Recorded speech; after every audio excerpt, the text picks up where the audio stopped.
말씀은 미가서 7장 말씀입니다. 제가 가진 구약 성경 1297면입니다. 미가서 7장 7절과 8절 말씀 같이 읽었으면 좋겠습니다. 미가서 7장 7절 8절 말씀 찾으신 줄 알고 같이 보겠습니다. 시작. 오직 나는 여호와를 우러러보며 나를 구원하시는 하나님을 바라보나니 나의 하나님이 나에게 귀를 기울이시리로다. 나의 대적이여 나로 말미암아 기뻐하지 말지어다. 나는 엎드러질지라도 일어날 것이요 어두운 데에 앉을지라도 여호와께서 나의 빛이 되실 것임이로다.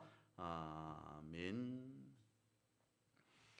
주님께서 하루하루를 살아가는 우리를 바라보시면서 원하시는 게 있다면 과연 그것은 무엇이라고 여러분은 느끼십니까?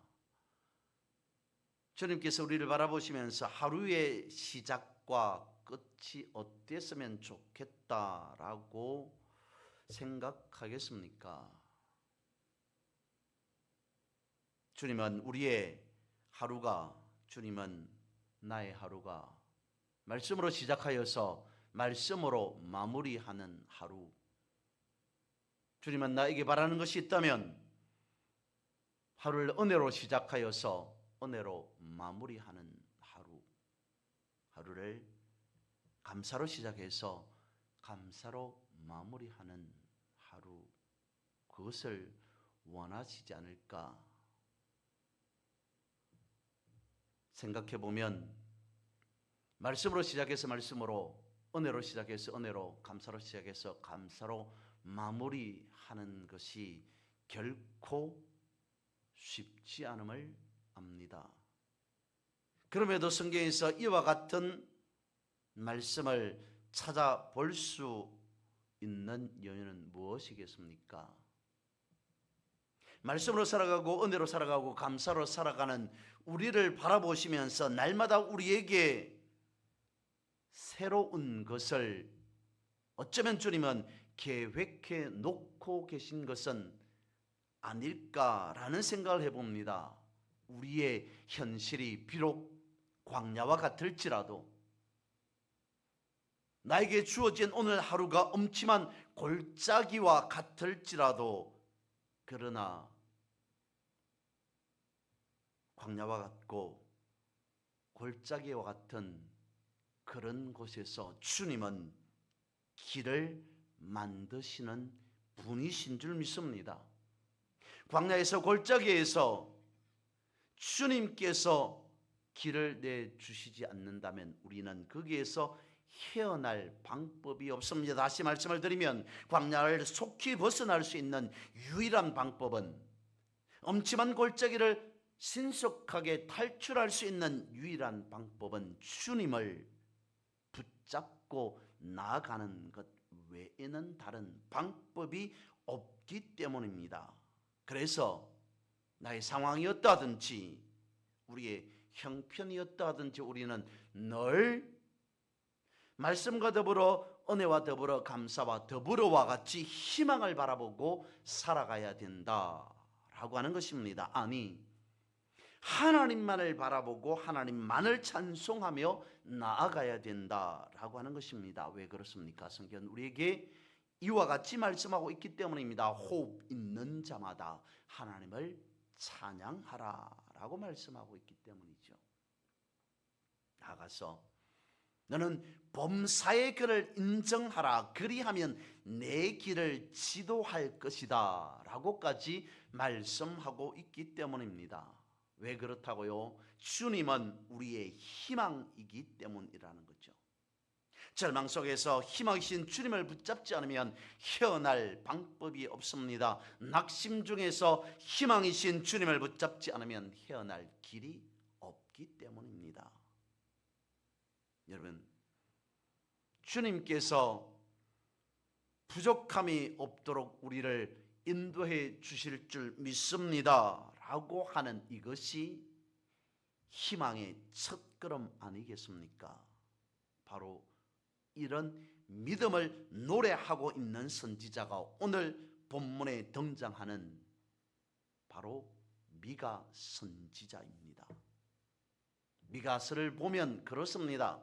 그리고 오늘 본문이 있는 미가 7장을 바라보면 더더욱 그렇습니다. 어디를 보더라도 오늘 본문 앞 상황을 바라보면, 그러니까 미가 선지자가 섰던 그 당시 현재를 바라보면 희망이라고 하는 것을 바라볼 수 없습니다. 온통 사방팔방이다 절망뿐이다 라고 되어져 있습니다. 미가서 7장의 시작은 이렇습니다. 달콤한 과일을 먹고 싶은데 과일 나무에는 앙상한 가지만 남아 있습니다. 과일을 먹고 싶다는 것만을 말하는 것이 아니라 먹을 것이 없다는 겁니다. 배불리 먹을 수 없는 배고픈 현실이라는 겁니다. 세상 사람들의 인심은 어떨까요? 어디 하나 신실하다라고 할 만한 사람이 보이지 않습니다. 그러면서 이렇게 나열하고 있습니다. 마치 약육강식의 짐승들과 같이 힘있는 사람이 약한 사람을 사로잡기 위하여서 숨어 있더라라고 말합니다. 이웃을 올가미 걸어서 잡으려고 하는 사람들만 온 세상 가득하더라라고 말하고 있습니다. 악한 일을 하는 데는 이골이 난 사람들이 득실거리며 그 가운데에서 탐욕스러운 관리들과 돈에 매수된 재판관들과 사리사욕에 사로잡혀서 자신들의 배만 채우면 되겠다는 그런 권력자들이 서로 결탁해 있는 그런 세상, 높이 추앙받을 만한 그런 사람들도 어느 한순간 나락으로 떨어져서 잡초와 같은 그러한 삶을 살아가고 있고, 정직하여서 칭찬받았던 그런 사람들도 가시나무 울타리보다 더한 상태로 되어져 있는 그런 상황. 여기를 보아도 저기를 보아도 어디 하나 희망이라고 하는 단어를 찾아볼 수 없는 그런 상황이더라라고 오늘 본문 앞은 미가 선지자가 그렇게 기록하고 있습니다. 심지어는 그가 바라보는 세상은 이랬다는 것입니다. 하나님께서 말씀하신 10계명조차도 제대로 지켜지지 않는 시대, 하나님께서는 이웃을 사랑하라고 말씀하셨습니다마는 미가 선지자가 살았던 당시는 이웃을 미워할 수밖에 없는 그런 상황. 10계명의 내 부모를 공경하라라고 말씀하셨건만 미가 선지자가 살았던 시대에는 부모가 아들을 부모를 믿을 수 없는, 그래서 원수가 집안 사람이다라고 밖에 말할 수 없는 그런 상황. 어디를 보더라도 하나님의 말씀과 맞지 않는 세상이 바로 지금 이때 미가 선지자, 내가 살았던 이 시대 아니겠는가라고 한탄하고 있습니다. 그런데 미가 선지자는 이런 현실과 상황에 대해서 나열하기 위해서 말씀을 기록하고 있었던 것은 아니었습니다. 그가 진실로 말하고 싶었던 것은 무엇이겠습니까? 바로 오늘 본문이라는 겁니다. 무엇보다도 미가 선지자는 하나님의 마음을 깨달았을 겁니다. 선지자는 그랬을 겁니다. 세상이 어찌 돌아가든지 간에 그런 세상 속에서 나 한 사람만큼이라도 분명한 기준을 세우고 하나님 앞에 당당히 믿음으로 선포하며 살아가리라 라고 하여서 오늘 본문의 시작은 오직 나는 이라고 시작하고 있다는 것입니다. 그 앞에는 말씀드린 바와 같이 세상이 이렇습니다 저렇습니다 라고 되어져 있습니다. 그야말로 세상은 절망뿐입니다. 세상은 죄악 가운데 빠져 있습니다. 그럼에도 불구하고 오직 나는 이라고 미가 선지자는 오늘 본문에 와서 이와 같이 선포합니다. 미가 선지자의 이 선포가, 고백이 바로 오늘 저와 여러분 우리의 고백이 되어지기를 바랍니다. 그렇습니다. 미가 선지자는 희망이 없는 세상 가운데서 희망을 노래하고 있습니다. 그런데 그 희망이 희망으로 끝나는 것이 아니라 다음과 같이 확정하고 있다는 것이죠. 무엇이라고요? 오직 나는 이라고 말입니다. 살펴볼 첫 번째 말씀, 오직 나는 하나님만을 우러러 볼 것입니다 라고 고백하고 있습니다. 희망을 생각하는 사람은 한 곳만 바라보게 되어질 겁니다. 희망은 우리의 시선을 한 곳으로 집중시키기 때문입니다. 희망이 희망으로 끝나지 아니하고 그것이 현실이 되어지려면 우리의 시선은 오직 한 곳 하나님만을 바라보아야 한다는 것입니다. 왜냐하면 희망이라고 하는 그 단어의 다른 이름은 하나님을 바라봄이 되어질 수 있기 때문이라는 거죠. 오늘 7절에서 그것을 말씀하고 있습니다. 나는 하나님을 우러러 보리라. 나를 구원하시는 하나님을 바라보리라 라고 말하고 있습니다. 세상에 어떤 것을 보더라도 희망이 보이지 않습니다. 그런데 하나님을 우러러 바라볼 때 비로소 희망이 보이더라는 거죠. 어떤 희망요? 하나님은 우리의 구원자 되시구나 라고 하는 구원의 하나님을 바라볼 수 있게 되었다는 겁니다. 그분은 분명 희망의 하나님이셨습니다. 하나님이 희망이시라면 우리는 하나님을 바라볼 수밖에 없습니다. 재앙 속에서 파묻혀 사는 이스라엘 백성들, 분명 저들에게 필요한 것은 구원이었습니다. 모든 것을 잃어버린 이스라엘 백성들에게 구원이 주는 믿음의 삶, 그것은 바로 저들에게 있어서 생존이었습니다. 우리에게도 마찬가지겠죠. 그러면 하나님을 우러러 보고 살아야 하는 우리는 누구를 바라보아야 됩니까? 오직 주님만을 바라보아야 합니다. 우리가 주님을 바라볼 때 우리는 놀라지 않을 수 없을 겁니다. 왜냐하면 주님께서는 시선을 다른 데 두고 계시는데 내가 먼저 주님을 바라본다라고 여겼지만 우리가 주님을 바라보는 순간 먼저 주님이 나를 바라보고 계시더라는 거죠. 주님과 우리가 시선이 마주친다라고 하는 것은 단순히 바라본다는 것을 의미하는 것이 아니라, 그러니까 오늘 본문에서 미가 선지자가 하나님을 우러러 볼 것입니다, 하나님을 바라볼 것입니다 라고 하는 것은 시선을 바라보는 그 바라봄이 아니라 나는 하나님과 소통하며 살아가는 믿음의 삶을 살아가겠습니다 라고 하는 그 고백이었습니다. 우리가 주님을 바라봄도 마찬가지라는 거죠. 그런데 주님께서 나를 먼저 바라보셨습니다. 주님과 나의 눈이 마주칩니다. 시선이 일치되었습니다. 주님과 나의 소통, 그것을 통하여서 먼저 주님께서 나를 바라보셨다는 것은 주님은 나를 위해 일하고 계심을 우리는 비로소 깨닫게 되어진다는 것입니다. 두 번째, 오직 나는 넘어져도 다시 일어날 것입니다 라고 미가 선지자는 고백하고 있습니다.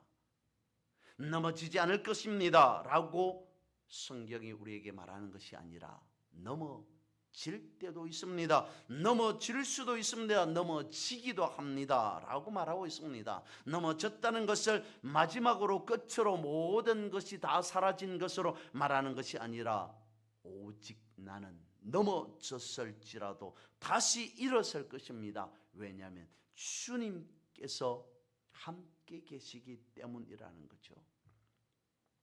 예를 들어서 100m 달리기 시합이 있습니다. 세계 유수의 선수들이 출전했습니다. 많은 사람들이 달리는 선수들을 바라보기 위해서 관중석에 앉아 있습니다. 한 선수가 100m를 8초, 9초에 달립니다. 사람들은 어떠하겠습니까? 보면서도 눈을 의심할 겁니다. 100m를 사람이 8초 9초에 달리다니 라고 하면서 함성을 지르겠죠. 박수 갈채를 보내겠죠. 그런 가운데 한 선수가 넘어집니다. 대굴대굴 구르기까지 합니다. 순간 모든 관중들이 넘어진 그 선수를 주목합니다. 한참 동안 일어서지 못합니다. 겨우겨우 일어서는가 싶더니 제대로 걷지도 못합니다. 절룩거립니다. 관중들은 그랬을 겁니다. 저 선수는 트랙 밖으로 나갈 것이다. 이미 모든 사람들이 다 결승점으로 통과한 이후입니다. 그는 제대로 걷지도 못합니다. 그런데 경기를 포기하고 바깥으로 나갈 줄 알았던 선수가 그러지 않습니다. 결승점을 향해서 비틀거리면서도 나아갑니다. 10m, 5m, 3m, 2m 숨죽이면서 바라보았던 사람들이 일제히 일어나서 환호를 합니다. 응원을 합니다. 100m 8초 9초에 달렸던 선수를 바라보았던 그 이상으로 비틀거리면서 포기하지 않고 나아가는 그 선수를 향해 응원을 보냅니다. 그가 100m를 가는 시간은 5분 10분이었습니다.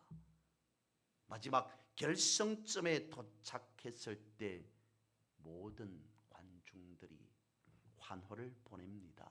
왜 그렇습니까? 포기하지 않았기 때문이죠. 하나님께서 그러지 않으실 거란 겁니다. 우리 주변에 많은 사람들을 보면 성공 가도를 달리는 사람들이 있습니다. 어떤 사람들보다도 더 크게 더 자랑스럽게 성공한 것 같습니다. 그에 비해서 우리는 그러지 못합니다. 제대로 뛰지도 못하는 것 같습니다. 하지만 하나님께서 그런 우리를 주목해 보고 계십니다. 끝까지 달리고자 하는 그런 모습을 바라보시고 우리를 응원해 주시지 않을까 싶습니다.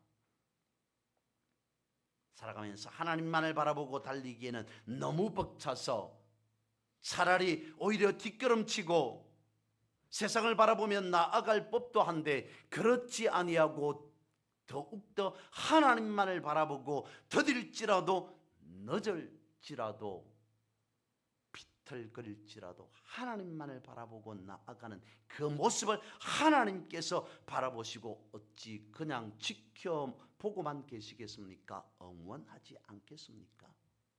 오늘 본문의 말씀에서 미가 선지자는 그것을 말하고 있습니다. 넘어질 때도 있습니다. 넘어집니다. 하지만 넘어졌다는 그것을 두고 말하는 것이 아니라 넘어진 그 자리에서 다시 일어설 것이라는 그것을 말씀하고 있습니다.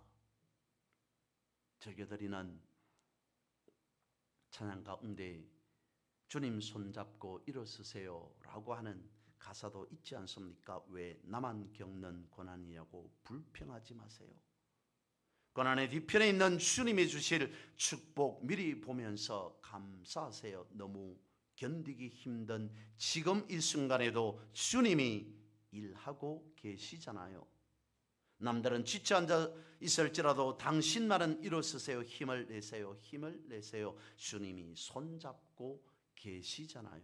주님이 나와 함께함을 믿는다면 어떤 역경도 이길 수 있잖아요.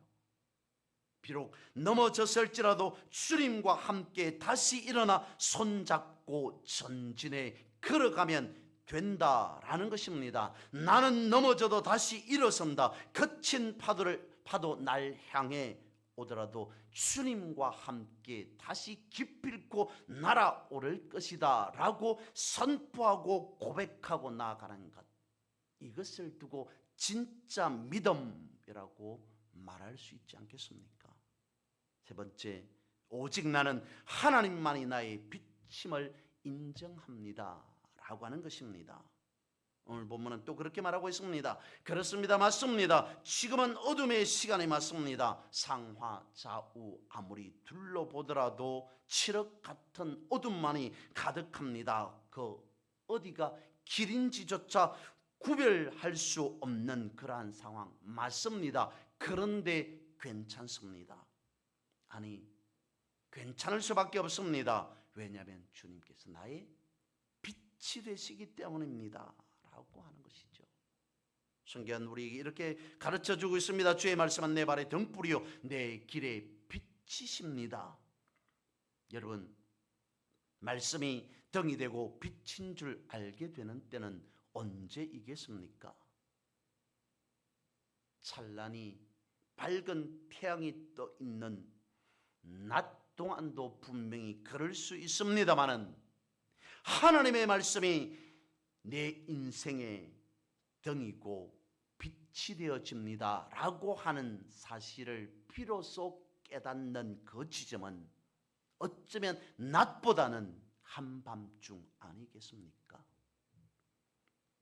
하나님의 말씀이 등불이고 빛인 줄 알게 된 때는 영적 어둠 한복판일 수 있다는 것입니다. 그런데 그 어둠 속에서 한 줄기 빛이 비춰집니다. 그러면 다른 것이 필요 없지 않겠습니까? 왜냐하면 그 빛만 쫓아가면 됩니다. 주님께서 나의 빛이 되신다는 그 고백이 다시 이 고백으로 이어지는 것 같습니다. 일어나라 빛을 발하라 이는 내 빛이 이르렀고 여호와의 영광이 내 위에 임하였습니다. 그 빛이 우리에게 임하였다라고 말씀하고 있습니다. 그리고 우리도 빛이 되었다라고 말씀하고 있습니다. 그래서 일어나 빛을 발하라라고 말씀하고 있습니다.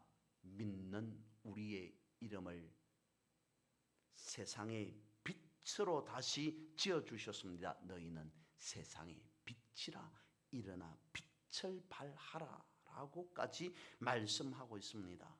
여러분, 우리의 하루의 시작이 그리고 우리의 하루가 어찌하면 하나님께서 기뻐하는 하루가 되어지겠습니까? 다름 아닌 오늘 본문에서 미가 선지자가 고백하고 있는 그 한마디, 세상이 어떻게 돌아갈지라도 오직 나는 하나님만을 우러러보겠습니다. 하나님만을 바라보겠습니다. 세상이 어찌 되어질지라도 나는 하나님만을 바라보겠습니다 라고 하면서 하루하루를 살아간다면 감히 그걸 두고 꿈꾸어 본다면 그런 우리의 삶의 모습을 주님께서 바라보시면서 이와 같이 말씀하시지 않을까? 나는 네가 있어서 참으로 행복하다라고 말씀하시지 않을까요? 네가 너를 무척이나 아끼고 또 아끼고 있다라고 하는 그 말씀이 오늘을 살아가는 믿음의 삶을 살아가는 여러분들에게 분명히 뚜렷하게 들리는 인생이기를 주님의 이름으로 선포하고 축복합니다.